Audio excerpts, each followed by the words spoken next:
The real argument against state-run religion is that it's bad for religion. It's failed everywhere it's been tried. In the United States, where there's no state-run religion, there's a great deal of religion, and religious people have a great deal of influence, indirectly, not directly on legislation, but they have influence on society. In Europe, where there's a tradition of established religions, religion is dying, okay? Now, in Judaism, we're very familiar with this. Great rabbis are those who are recognized by the people. They generally have no official position whatsoever.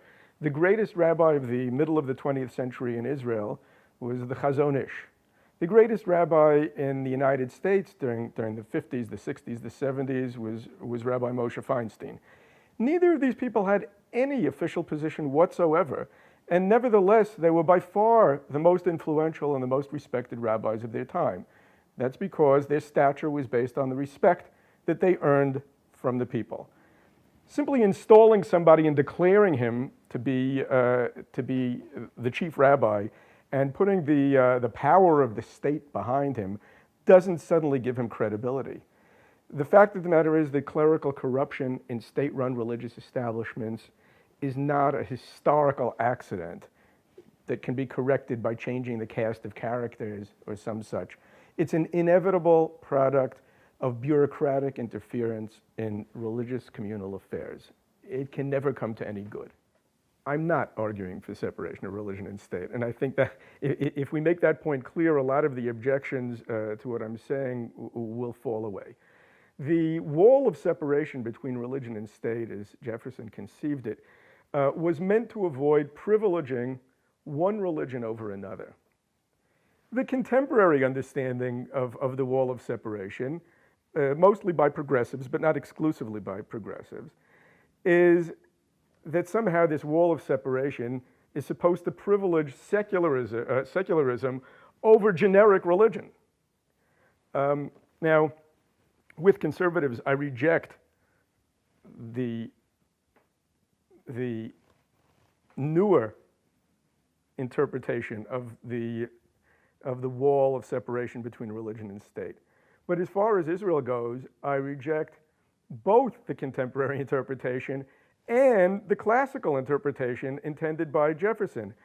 I actually want Jewish thought to influence public policy in Israel. There are all kinds of issues about which Jewish tradition has important things to say, and I want that voice to be heard. I would even like for that voice to sometimes be decisive. But what I don't want is for the state to influence religion. Okay, so let me make the point perfectly clear. I have no problem with religion influencing the state. I have a problem with the state influencing religion. However, I also understand that these two things cannot be that easily separated. When you invoke religion in public policy debates, you ultimately are going to have to pay the price. You're inviting the state into religious affairs. When the state legislates Judaism, it redefines it. When the state funds religion, it buys the right, in fact, even the necessity, to regulate it. That's where I have a problem. So how can Israel be a Jewish state and at the same time not have religion strangled by politics and politicians? I think the answer is that religion in general and Judaism in particular work best when they percolate from the bottom up, that is, from the instinctive morality of the people and the instinctive understanding of tradition that is embodied by the people, and that percolates upwards and is reflected in public policy ultimately, rather than from the top down, where a small number of powerful politicians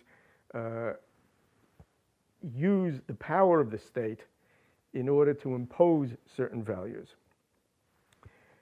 I don't think it's necessary for the state to fund rabbis, to run Jewish institutions, and in most cases, to legislate Judaism.